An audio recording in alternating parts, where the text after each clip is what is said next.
Chairman of the 48 Group Club, Sir Sharad Kopakos, Chair of CBBC, and Mr. Fang Wenjian, Chairman of CCC UK. They will contribute their insights and questions following the ambassador's speech. This webinar is also watched by representatives of members of the 48 Group Club, CBBC and CCC UK.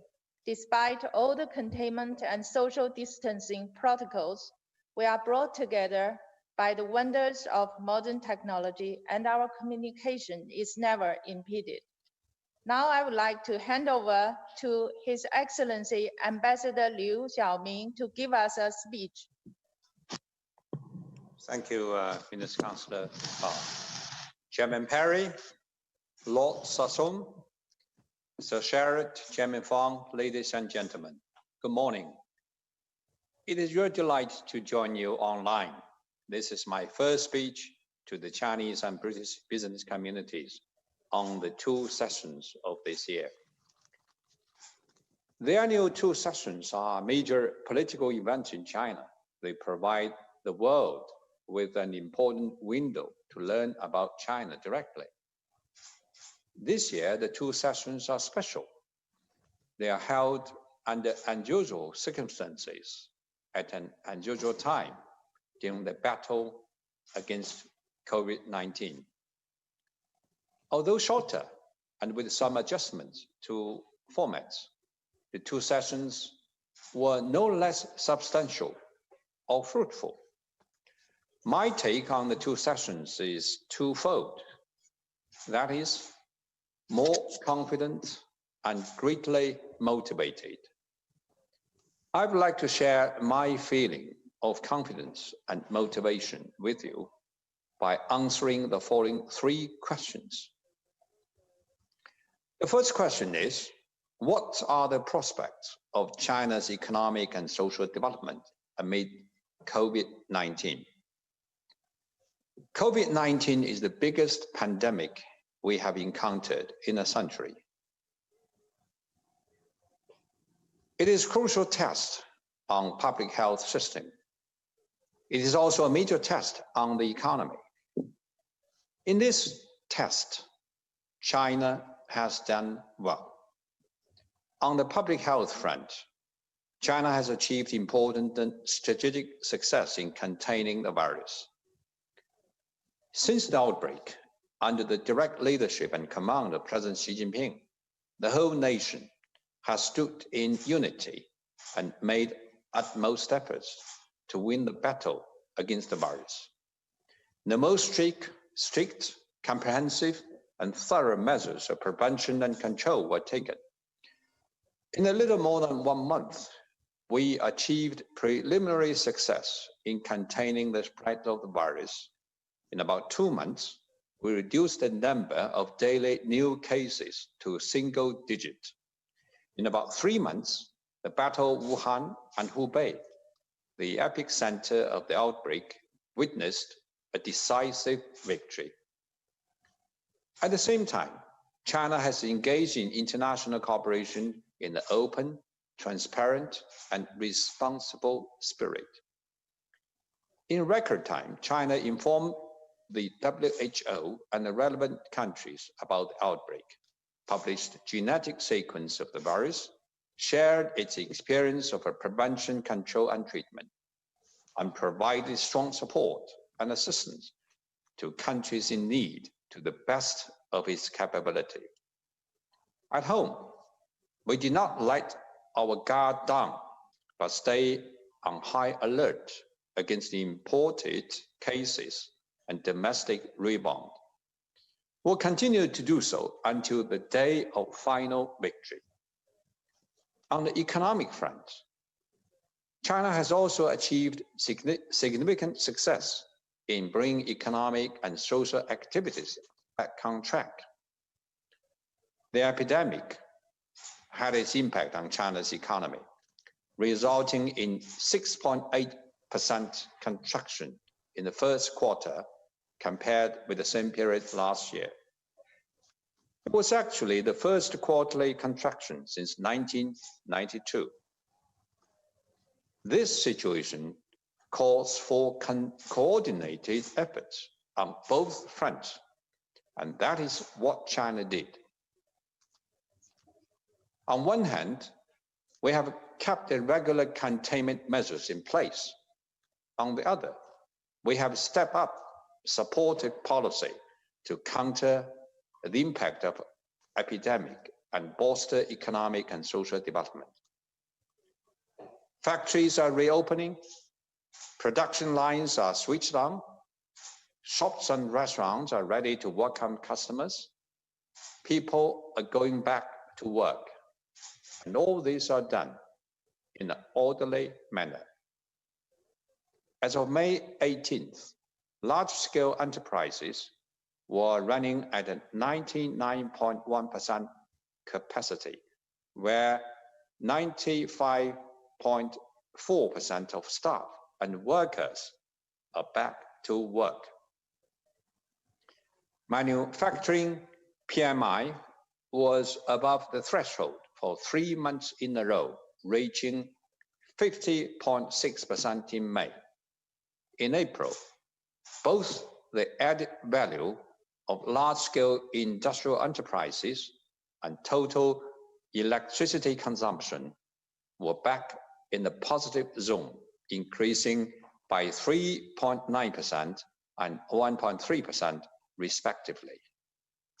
Strong growth momentum has been shown in areas such as stay-home economy, cloud office, digital economy, artificial intelligence, and medical care. From January to April, online retail sales of goods increased by 8.6% year-on-year. These positive signs and rapid recovery bear witness to the strong resilience and enormous potential of China's economy. Therefore, I'm full confidence in China's capability to claim final victory over the virus, restore economic growth, and continue to achieve social progress. Now let me turn to the second question. What is the direction of China's development after the pandemic? On this question, I think we need to keep an eye on the following 4 areas. First, China will realize its first centenary goal, that is, to complete the building of a moderately prosperous society in all aspects, and to eradicate absolute poverty in China. These are China's goals in 2020, the year of milestone significance in China's development. These goals are the solemn promises of the Communist Party of China. They are the objective of several generations of Chinese people. With 1/5 of the world's population is free from abject poverty, such extraordinary progress will be nothing short of a miracle in the history of mankind. So this year will mark a new starting point for China. Will they embark on a new journey towards another centenary goal? Second, China will strengthen the weakness in public health governance and work with the rest of the world to bring the pandemic under control. Our public health and medical system has played a crucial role in containing the virus at home. However, weaknesses and shortfalls were also exposed. There are experiences and lessons to be learned. We need to optimize the system for disease prevention and control, improve epidemic monitoring, early warning, and emergency response, and increase investment in R&D in the area of healthcare. We must do this in order to strengthen our capability of responding to major public health emergencies. At the same time, China will continue engaging the world in making a joint response to COVID-19. In the coming 2 years, China will provide $2 billion in international aid. This will go to the countries that are battling the virus, and at the same time, trying to restore socio-economic order, especially in developing countries. China will establish mechanism of cooperation between hospitals in China and 30 hospitals from Africa. We'll also accelerate the building of Africa CDC headquarters. China will also take an active part in international cooperation on R&D of vaccines. When we are successful in developing a vaccine and put it to use, we'll make it a global public good, especially ensuring vaccine accessibility and affordability in developing countries. China will join hands with other countries to improve global governance on public health and build a global community of health for all. Third, China will follow the new development concept and focus on the quality of economic growth. This year's two sessions did not set a growth target. This is a down-to-earth approach. China will continue to implement the measures known as 6 stabilize. That is, to stabilize employment, stabilize financial markets, stabilize foreign trade, stabilize investment, stabilize FDI, and stabilize economic expectations. Specific steps will be taken to protect employment, basic livelihood, market entities, food and energy security, stable industrial and supply chains, and normal operation of grassroots communities. This will promote steady and high-quality growth of economy and deliver more benefits to the people. The year 2020 is the last year for realizing China's 13th five-year plan. It is time to formulate the 14th five-year plan and draw a new blueprint for greater progress in China's high-quality economic growth. Fourth, China will remain committed to reform, opening up, and to building an open world economy. China is deepening reforms by streamlining administration, delegating power, improving regulation, and upgrading services. China is promoting market-based allocation of production factors. China is fostering an enabling environment for development of private sector. China is also carrying out new round of pilot reforms to encourage innovation in all sectors. These reform measures represent China's commitment to sustainable development, known metaphorically in Chinese as conserve the green mountains and save the future for posterity. I call it China's wisdom and determination. On the front of opening up, China will further implement the foreign investment law, shorten the elective list for foreign investment by a big margin, accelerate the establishment of Hainan Free Trade Port, and to make the online 127th China Import and Export Fair and the 3rd China International Import Expo successful. These measures represent China's confidence in opening its market wider to the world, even at this unusual time. No matter how the situation in the world develops, China will remain committed to deepening reform and promoting development through opening up. We believe closer business cooperation between countries will bring win-win results. Now let me turn to the third question. What are the prospects of China-UK business cooperation after the pandemic? The outbreak it did pose challenges to the normal business cooperation between our two countries and caused a temporary downslide in bilateral trade. But impact will be temporary and controllable. Yesterday, Chinese State Councilor and Foreign Minister Wang Yi had a telephone conversation with the Foreign Secretary Rao. The two sides agreed that enhancing the mutually beneficial cooperation between China and the UK is in the fundamental and long-term interest of both two countries. I believe China-UK business cooperation after the pandemic faces 4 opportunities. First, the opportunities of China's economic recovery. By 2019, China has been the largest contributor to world economic growth for 14 years in a row, contributing around 30% of growth in recent years. China will remain major economic powerhouse for the world in the years to come.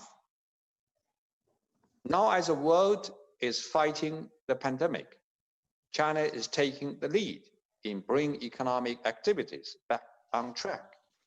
In this process, we have accumulated useful experience. UK is also gradually easing the lockdown and restoring its economy. China and the UK could share experience, make full use of the fast track for businesses, and work together to realize economic recovery after the outbreak. Second, the opportunities of China's expanding market. China is now the world's second largest consumer market with a population of 1.4 billion, including more than 400 million middle-income earners. Last year, China's per capita GDP crossed the $10,000 threshold for the first time. As China continues to expand domestic demand and increase market access, business of all countries could find enormous opportunities for cooperation and development.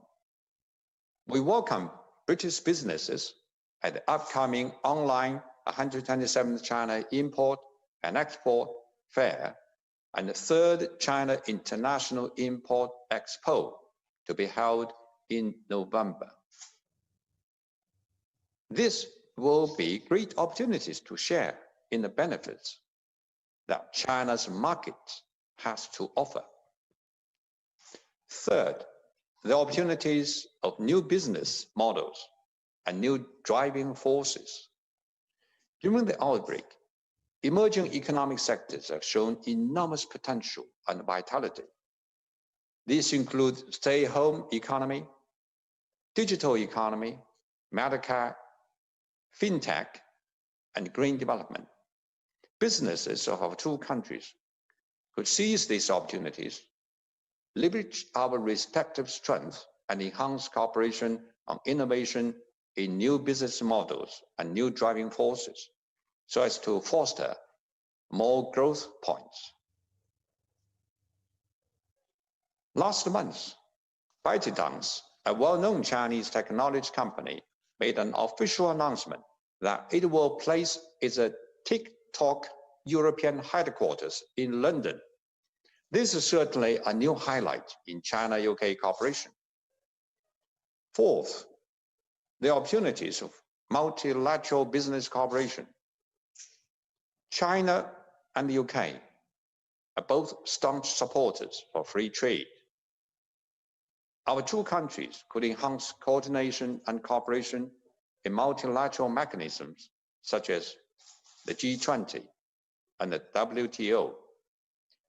It is important we join hands to uphold the multilateral trading system, building an open world economy, and ensure the global industrial chain is open, safe, and stable. We could expand our cooperation in areas such as infrastructure, financial services, and public health, including in the third market, under the framework of the Belt and Road Initiative. This will provide new impetus for China-UK cooperation on the Belt and Road Initiative. Ladies and gentlemen, today is a special day for China-UK relationship. On June 9, 1898, the convention between Great Britain and China respecting an extension of Hong Kong territory was signed, leasing the new territories to the UK for 99 years. Today, after 122 years, Hong Kong is part of China, and China-UK relationship has witnessed tremendous changes. However, some politicians in this country still cling to the Cold War and colonial mentality, refuse to accept the fact that Hong Kong has been returned to China and is now a special administrative region of China. They made irresponsible remarks recently on the national security legislation for the Hong Kong SAR, interfered in Hong Kong's affairs, which are China's internal affairs. The Chinese side strongly opposes to it. With regard to national security legislation for Hong Kong, I want to emphasize that making laws on national security is purely an internal affair of a nation. It falls within the legislative power of the nation and the responsibility of the central government, and brooks no external interference.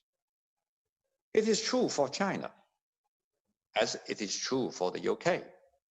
The national security legislation for Hong Kong targets the very few actions and activities that gravely jeopardize national security.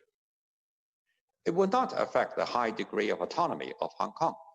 It will not change Hong Kong's independent judicial power, including the power of final adjudication.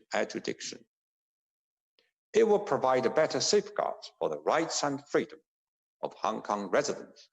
It will ensure better protection of the legislative rights and interests of foreign investors in the city. It will guarantee a better rule of law and business environment in Hong Kong. It will strengthen people's confidence in one country, two systems, and in Hong Kong's development in the future. This legislation has won support of the majority of Hong Kong people.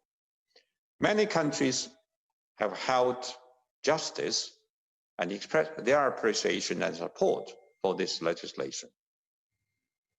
A prosperous and stable Hong Kong is in the interest of both China and the UK.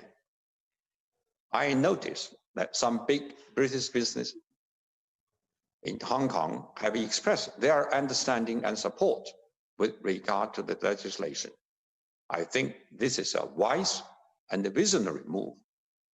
It is my hope that British business community will view the national security legislation for Hong Kong from an objective and reasonable perspective.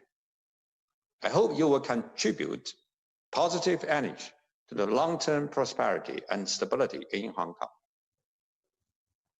Ladies and gentlemen, President Xi Jinping recently said, we must find new opportunities in crisis and open up new prospects amid changes. In face of difficulties and challenges, discussions are important in helping us see things clearly. But it is more important to take actions. I hope the Chinese and British business communities will strengthen confidence, stay motivated, and seize the opportunities. We must race against the clock to make up for the losses caused by the pandemic. Let us work together to turn crises into opportunities for more outcomes. open up new prospects for win-win cooperation and create a better and brighter future for China-UK relations. Thank you.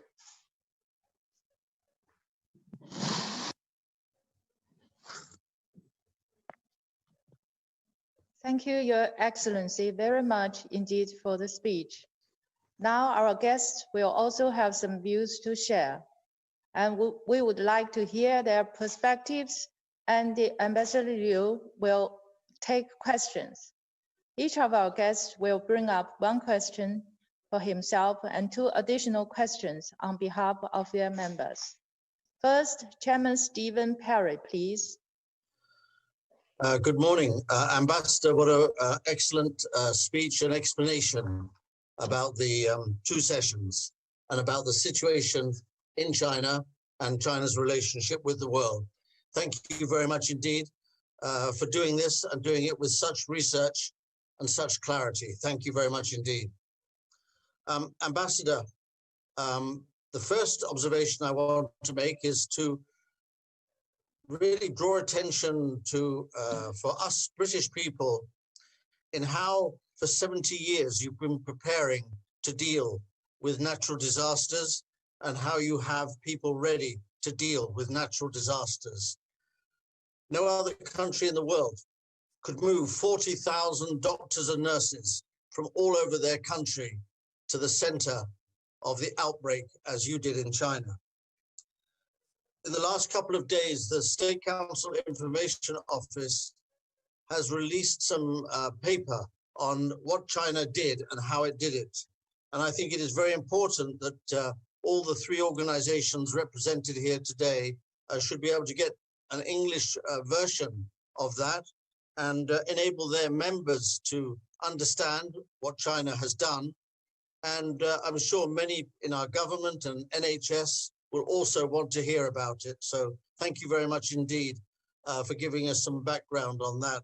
The second point I want to make, Ambassador, is you are called autocratic, you're called single party system, and various other adjectives by those who do not understand China.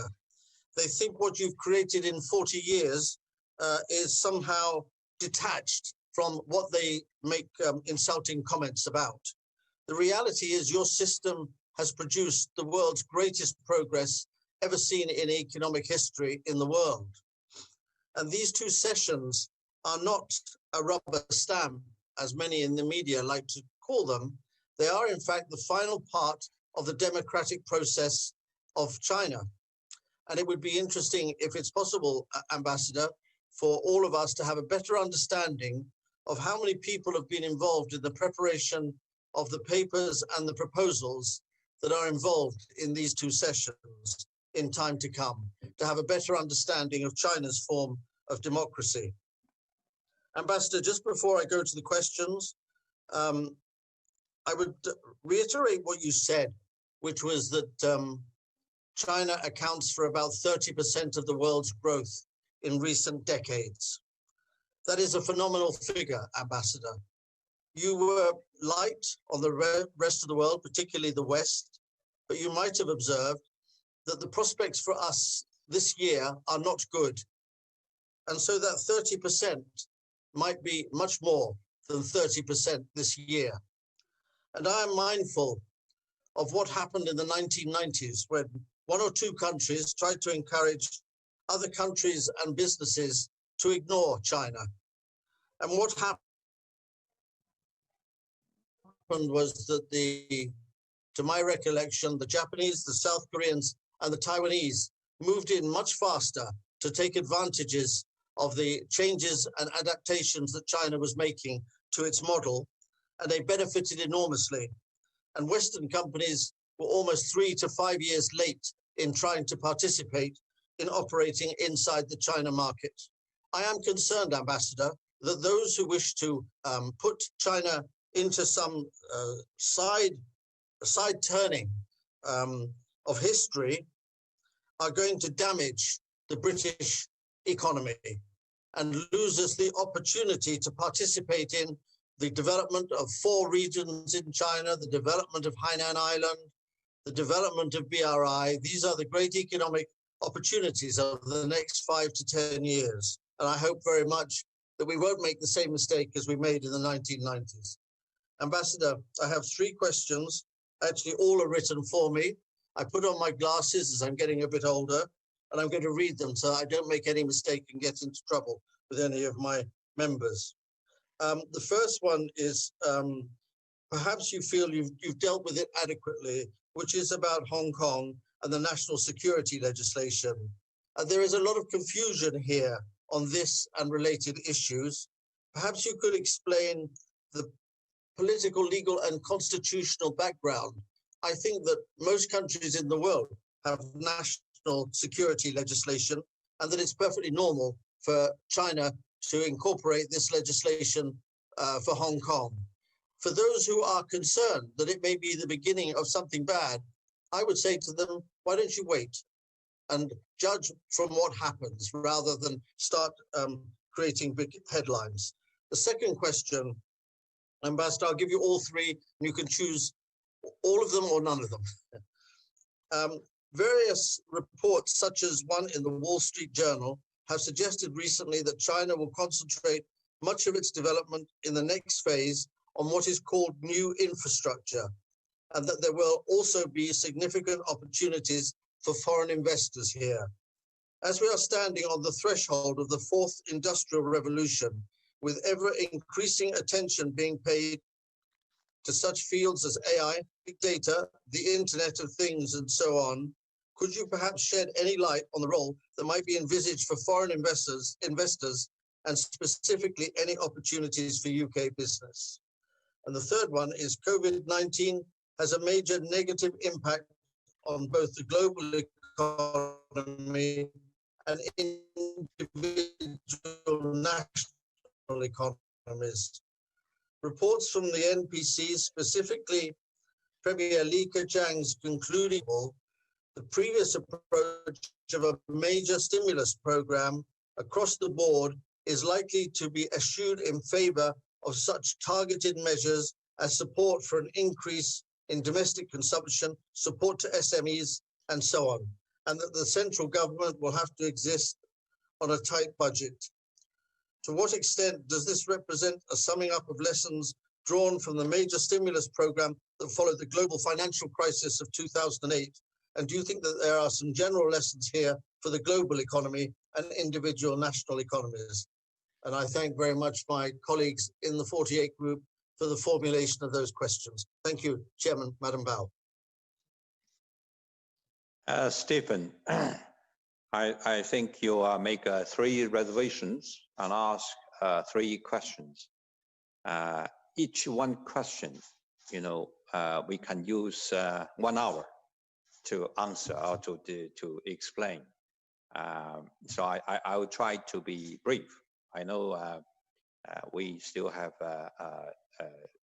Sharad representing CBBC and Mr. Fang representing China Chamber of Commerce in UK.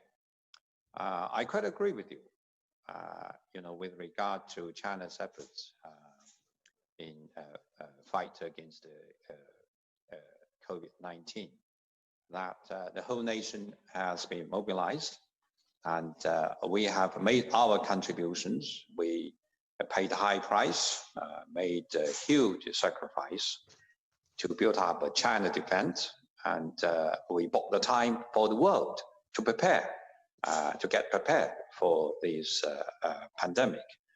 But of course, there are some politicians, Western politicians, I hate to name them, I hate to name the country, but I think most of them know. They try to politicize the world, the international cooperation.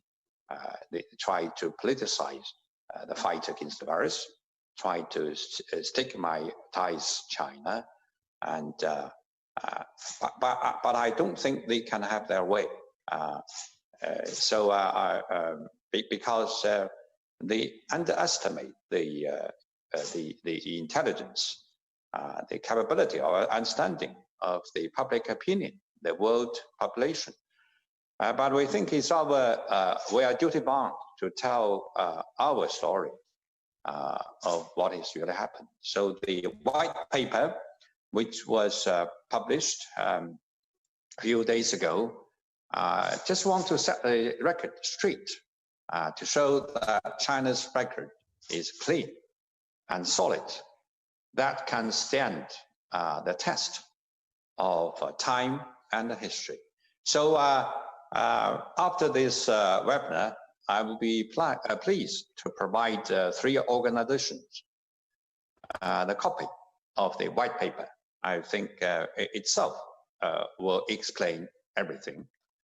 With regard to China's system, I think we are building and developing the Chinese democratic system of the socialist characteristics. I think every country is different, not only in cultural, historic heritage, but also in economic and social system. Even among the Western countries, you name United States, UK, they're so different. So countries have to respect each other, to treat each other as equals. You know, I think from what if you say what this pandemic tells us, the most valuable lesson is that we all belong to this small global village, and that really explains why that is relevant and important. That for President Xi to propose that we should build this community of shared future for mankind, and China is committed to developing this. Hong Kong, I think I already said quite a lot on Hong Kong. I think this legislation is timely, is very important in view of what happened last year. You know, there's a loophole in Hong Kong system with regard to national security. Hong Kong SAR is supposed to enact a law on national security according to the basic law, you know, once Hong Kong was handed over to China. But in the past 23 years, there's no progress at all because the sabotage, because the stigmatization by the opposition, and there's no progress at all. And now what happened last year shows that when we have this framework, one country, two systems, some people always focus on two systems. They forget that one country is a precondition. And it's a one complete set. They are closely connected. Without one country, there'll be no two systems. But one country, when one country was undermined, one country was, put the security of one country was at a risk. It is absolutely necessary for the central government to step in. And it is also the responsibility of central government when it comes to national security. As I said, it's true for China, as it is true for the UK. You know, here in UK, it is absolutely power and responsibility of UK government to take care of 4 parts of the United Kingdom when it's come to national security. So, some people are concerned about the impact of legislation on the prosperity, stability of Hong Kong. I think this is not necessary. As I explained in my presentation, I think this law, this legislation is exactly for the purpose to ensure the stability and prosperity in Hong Kong. And I quite agree with you, Stephen, you said, people should give a time, to the legislation to succeed. I recall that when Deng Xiaoping first proposed one country, two systems for Hong Kong about 30 years ago, some people cast out. It won't succeed. You know, how could you? There's no such a model. There's no such a practice in the world that within one country you can have a two system. But the 23 years practice shows Hong Kong achieved great success in implementing one country, two systems. And when China started its opening up and reform, some, people in the West do not believe China will succeed. How could you have a market economy succeed in a socialist country? But after 40 years, it turned out not only successful, it's a big success for China. China have elevated 850 million people out of poverty. 70% contribution to world global poverty reduction in 40 years. And China now become the second largest economy just within 40 years of time. That will take hundreds of years for some Western countries to get there. So again, some people predict that national security legislation will cause panic, disorder. I don't think so. I quite agree with you, Stephen. Give time for the legislation, national security legislation, I believe it will succeed. Now it's got the support of 30 million Hong Kong residents. They sign up on the petition to show their support. That's about almost 40% of the population. I think as time goes on, people will realize the importance. People need a stable, peaceful, safe environment to live, to work. That is about national security legislation. On the new infrastructure, I think this it offers a lot of opportunities between our two countries. I think UK has technology, expertise, experience, and China has a huge market. And especially, after this pandemic, there's a booming, fast development of new economies. And I think China, UK can have a robust cooperation in this area. Because of the time, I cannot go into details, but I'm sure that these new economies will provide enormous opportunities for cooperation between China and UK.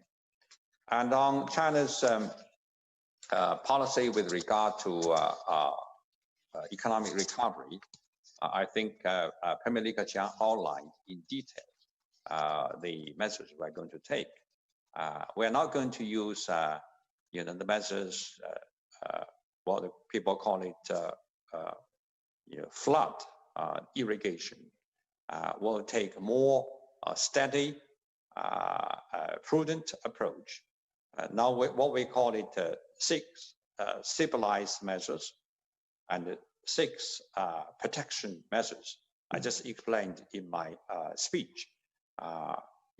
Both 6 stabilized measures and 6 protection measures, they focus on the employment.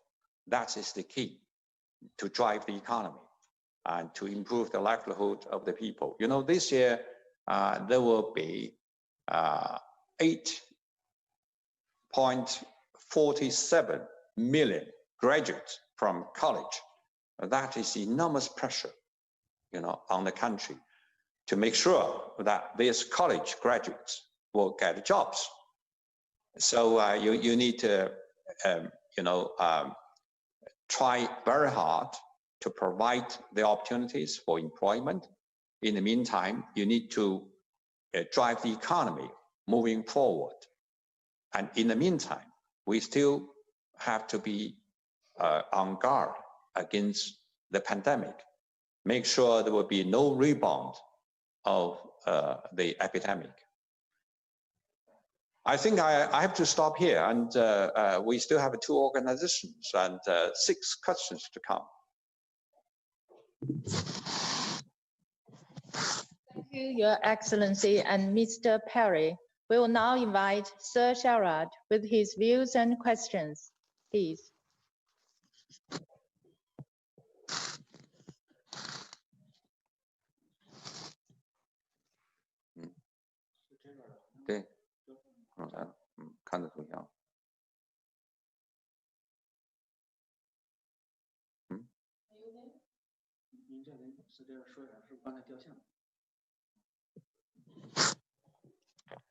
Are you okay? We lost you.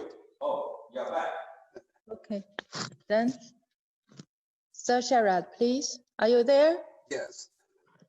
Yes, I am. Ambassador, thank you very much for your usual fluent and comprehensive briefing.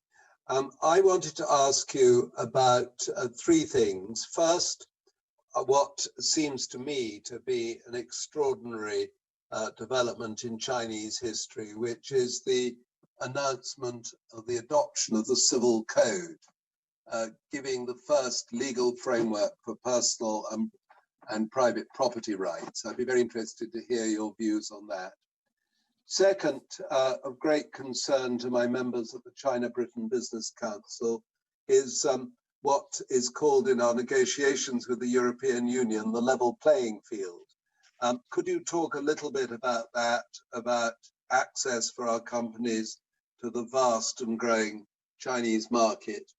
And then finally, the implications of the crisis for something of great interest also to our members, the Belt and Road project, and particularly the financing of the Belt and Road project. Is that likely to be affected by the fiscal pressures on China? So 3 very, I think, straightforward questions of great interest to our members. I think one of the important items on the 2 sessions, you're absolutely right, is the civic code. That is very historic for China. It is really the first time that the civic code was established. This is the very first. And it's a part of the building of a system of a socialist market economy. I think when it's come to business, I want to make my answer short. This code will provide an important law-based safeguard for China's market economy, because in this code, it has articles that focus on protecting individual and private property rights, and also it stimulates the measures to protect the creditors' rights, stocks' rights, property rights, and so on. Secondly, this code will provide a law-based business environment. It will call for the government to provide environment for a business-friendly environment, equal opportunities, equality of rights, equality of opportunities, equality of rules. And also, it also stimulates the boundaries of the government and enterprise behavior. So I think, it will provide more guarantees for business, especially for private business, for foreign businesses. With regard to your second question about the leveling ground for foreign businesses. I think the investment law, which take effect at the beginning of this year, really answer many of these questions. You know, according to this law, China will further shorten the negative list, and you know, it's already shortened to 40 last year, and it will be further shortened. And the government now working on 2020 negative list. It will provide more favorable environment for industries like services, manufacturing, and agriculture. Secondly, the market of China will be open wider, and there will be more, you know, free trade trial zones will be opened up. Now there are about 18. It covered about 60% of the area of cities and provinces in China. But this year, there will be more free trade zones will be set up in the western part of China. And also the major announcement have been made recently with regard to Hainan free trade port. That is even higher level of opening up. The whole province of Hainan will be opened up for free trade. That's the first time for China to have a whole province is designated as a free trade zone, or, you know, free trade port is much liberal than free trade zone in terms of trade investment, facilitation, free movement, in terms of preferential policies, market access, and in terms of government streamlining administration. So there's a very ambitious plan to build Hainan free trade port. And lastly, you know, there will be more platform for the foreign businesses in China, you know, in addition to free port, free trade zones, and there will be more preferential policies in terms of credit support, in terms of improving the business environment for foreign business. So I think that the basic change or the basic improvement for China's policy towards foreign investors is that every investors, no matter you are Chinese or foreigners, will be treated as equal, will treated as the same, what we call it the national treatment policy. With regard to BNI, there are some impact on BNI, and but I think the good news is that we still attach great importance to the project building. According to statistics, that the projects, the non-financial investment on from Chinese business in the first 4 months of this year increased 13%, and also there are more big projects, infrastructure projects were introduced, and also in terms of financing mechanism. There are more activities.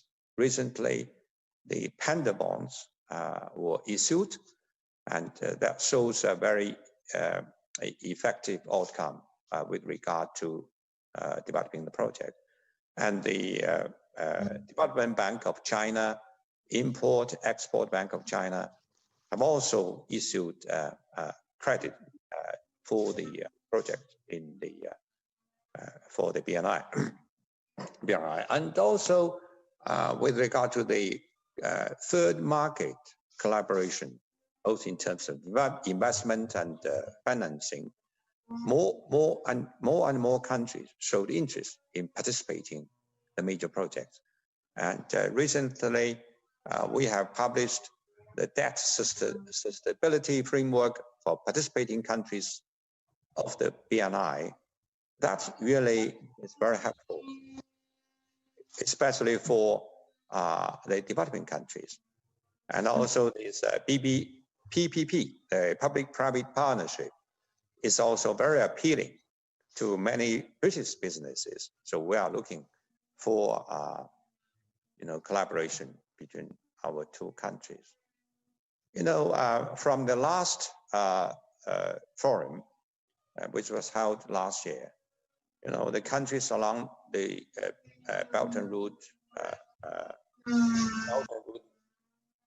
initiatives agree that we need to build high quality, high standard and sustainable BNI. I think UK is regard itself as a natural partner for China on BNI. I think there's enormous opportunities for China, UK to work together on the areas like green finance, public health, risk management, and third market. I think I have to stop here. I heard some noise, but it won't, prevent us from going on. Thank you, Ambassador, very much. Three good answers. Thank you, Ambassador Liu and Sir Sharad. We will now invite Chairman Fang. Please go ahead. Hello, hello, Ambassador, and thank you so much for your, very comprehensive, thorough, and insightful explanations on the key messages from the two sessions. I think while I listened to your briefing, I think three words occurred to me. I think one is confidence. I think the second one is consistency, and the third one is opportunities. I think by confidence, I mean that, the two sessions were held at a time when the people of the world are faced with great uncertainty, anxiety, or even confusion regarding what's going to happen next in the world. Where are we going?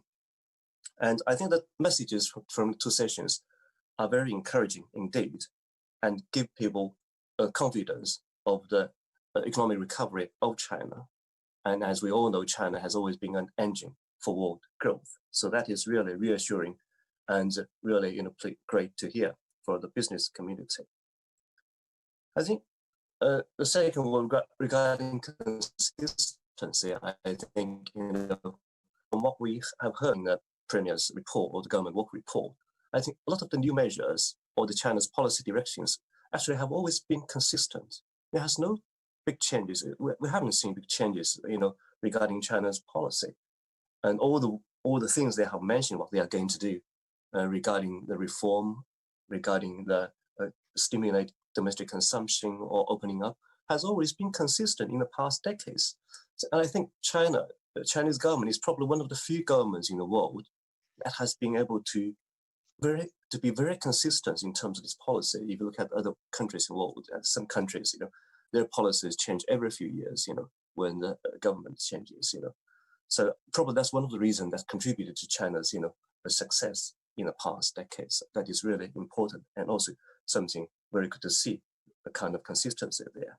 In a sense, consistency also means transparency. For a lot of people who are challenging China's transparency, actually China has been very transparent in what they are going to do, next and in the years to come.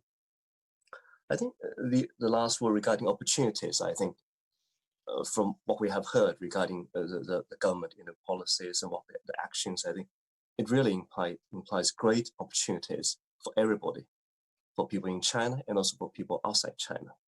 I think if you think of, as I mentioned, the reform, the continuous reform, the stimulation of Chinese domestic consumption and opening up, all those, each area contains great opportunities for all of us in the business area. So we should all, focus on what we can do now instead of arguing about, some, political things. I think we should focus on what we can do together to really benefit the people in both countries. So these are the things I think that came to my mind while I listened to your, speech. I think while we think, while we are thinking what we can do together, we definitely have some questions for you, Ambassador. And my members has also given me a few questions, 3 questions. And one of them has actually overlapped with Shara's, but it's fine. I must, raise these questions for my members. And there are 3 questions from me, I think. The first one, I think, is regarding the climate or ecosystem cooperation. I think Premier Li mentioned the word ecosystem 5 times in the government work report, and ensuring more effective protection of ecosystems and the environment, as well as promoting ecological conservation, has become the most important topics for China in the world. And we all know that the 26th United Nations Climate Conference, also called as COP26, has been postponed and is due to take place at Glasgow in November next year. But during this year and in the period leading up to the conference, how will Chinese government, encourage cooperations between the companies in UK and China to seize opportunities and take actions, to cooperate, in terms of the ecological and environmental protection, energy conservation, public health, green finance, and how the Chinese government will plan to support the strengthening of cooperation between UK and China and jointly advance the process of global climate governance. So this is one question in the ecosystem climate area. And my second question actually is related to BRI. I think it echoes, what Sherrod has mentioned from his members. That means really a very important topic for all our members regarding BRI.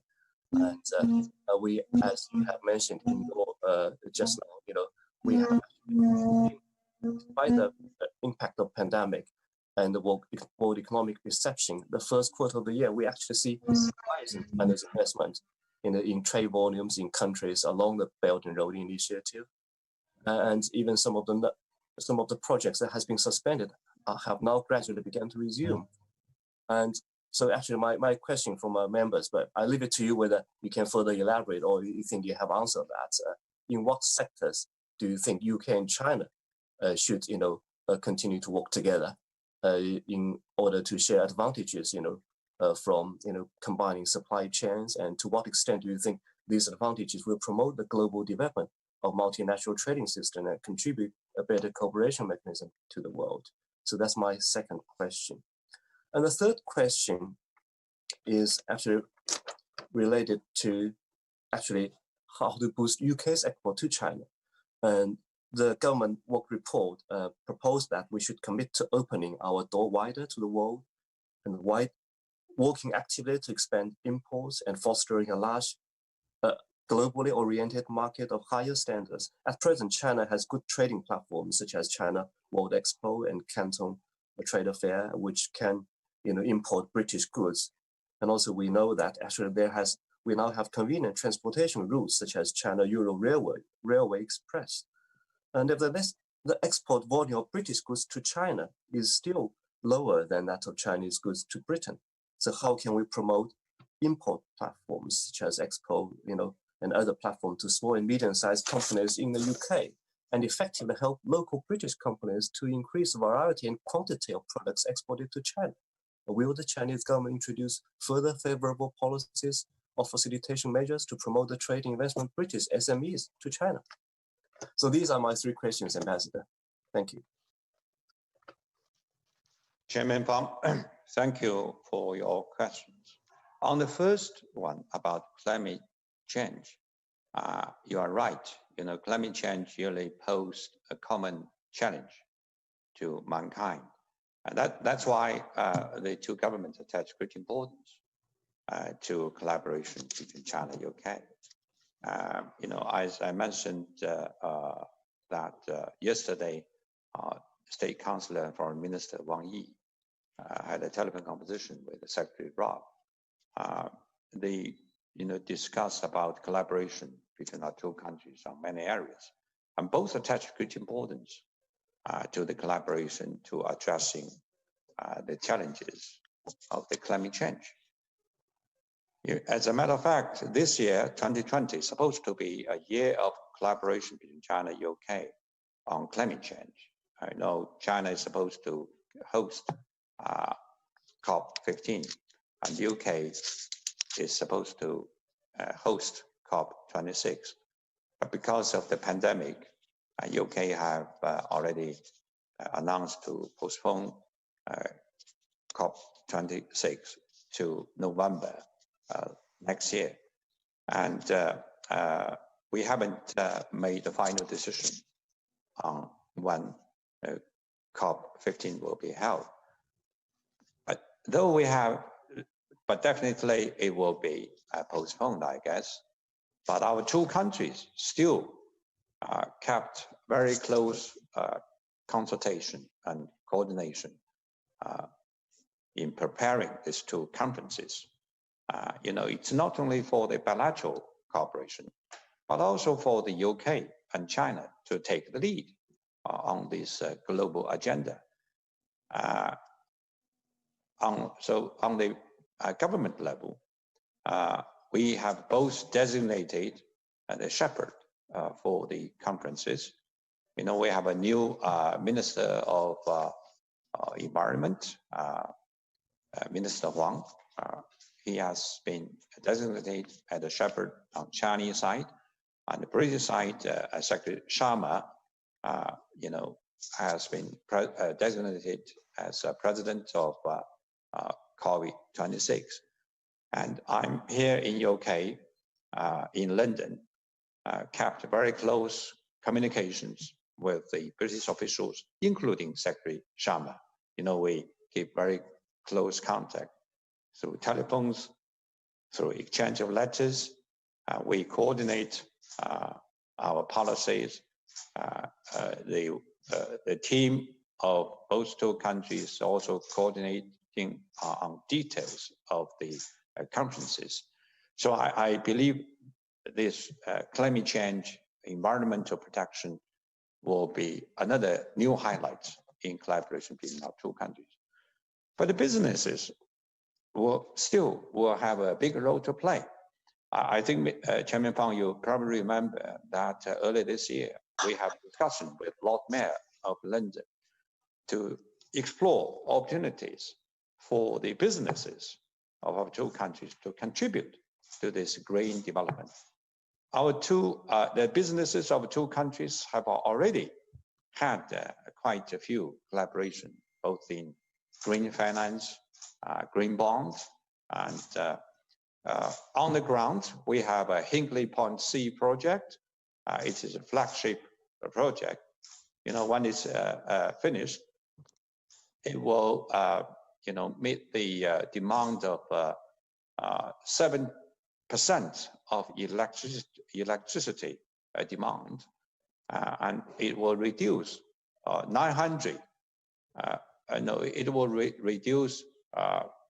9 million tons of emission. And now it's going on well. And in terms of green finance, the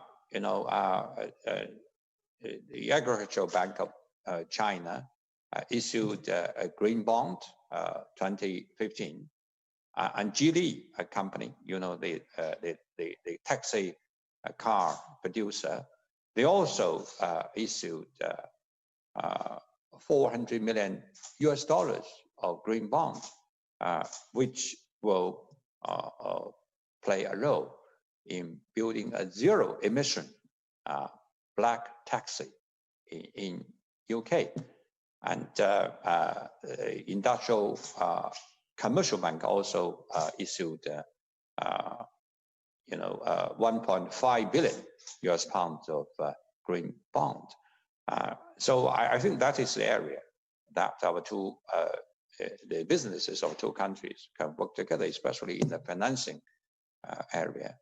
And also our two countries can work on the Green Belt and Road. In 2018, the green financing working team of our two countries have published the Green Investment Principles for Belt and Road. I think it offers the guidance, and also it offers opportunities for the businesses of our two countries to work together. With regard to the Belt and Road, I think I already covered some of the questions earlier on. I think our two countries first can dovetail our strategies. We already signed the MOU on third market collaboration. It provides guidance for the businesses, market entities, and the principles for the business to work together in the third market. And also it's very important for the businesses of two countries to work on some regional, subnational projects in China, like Great Bay Area, the as I mentioned, the Hainan Free Trade Port, and here in UK, you have a Northern Powerhouse and a new free port project that is launched, I think, last year. It offers many opportunities. So we encourage Chinese business to explore the opportunities the Northern Powerhouse and the free ports plan would offer.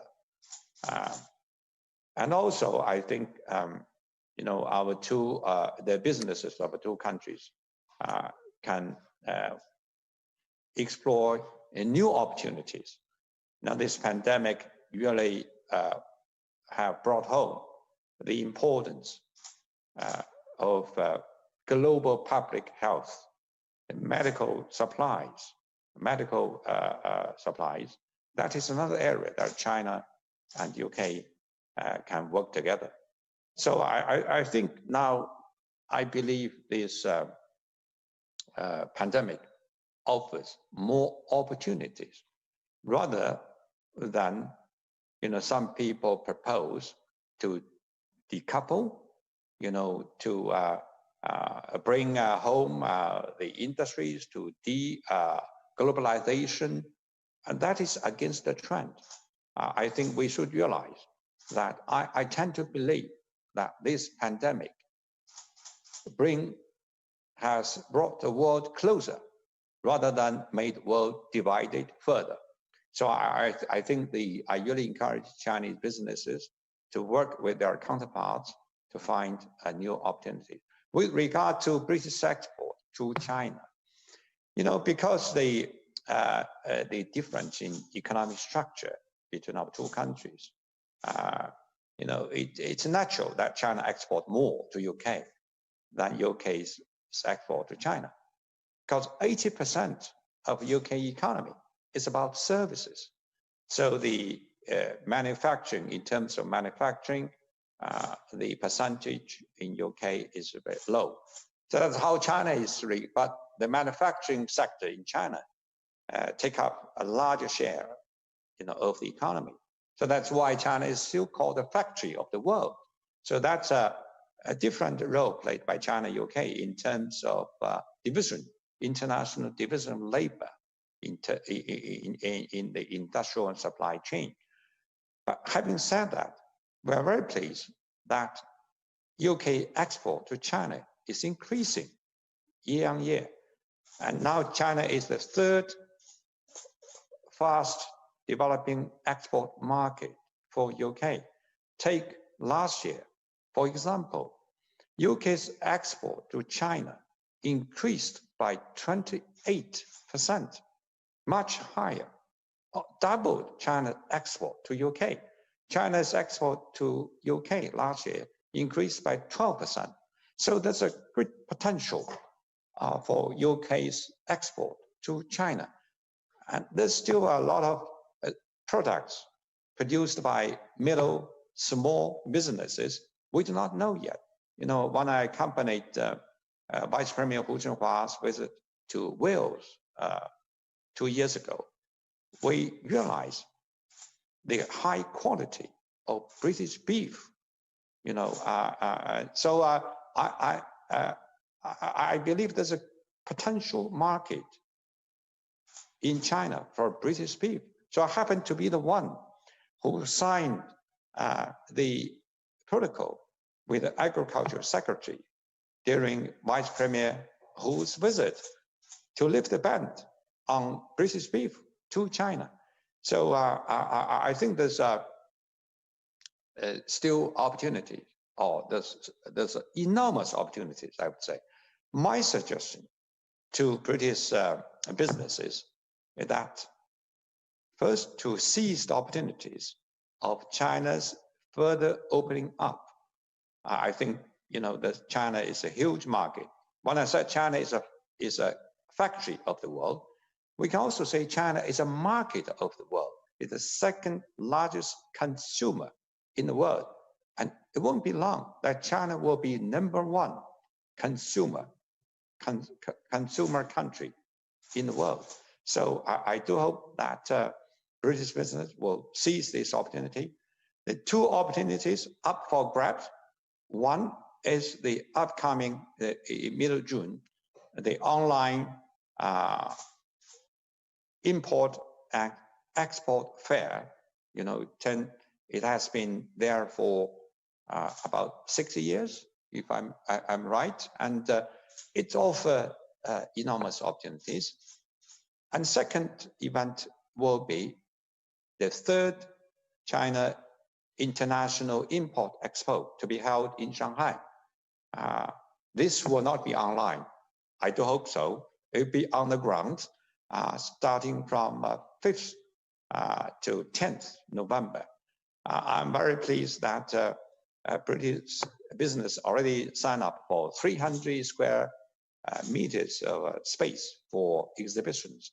I do hope that there will be more British middle, medium, and small business participating in these events. And secondly, I think as China investment, environment improve further, I do hope that British investors will seize the opportunities. And also, as China is committed to, improving the trade environment, I do hope there's a huge demand for British beef, British potatoes, British dairy products. And so I do hope that British export will increase further to China. So I think I should stop here.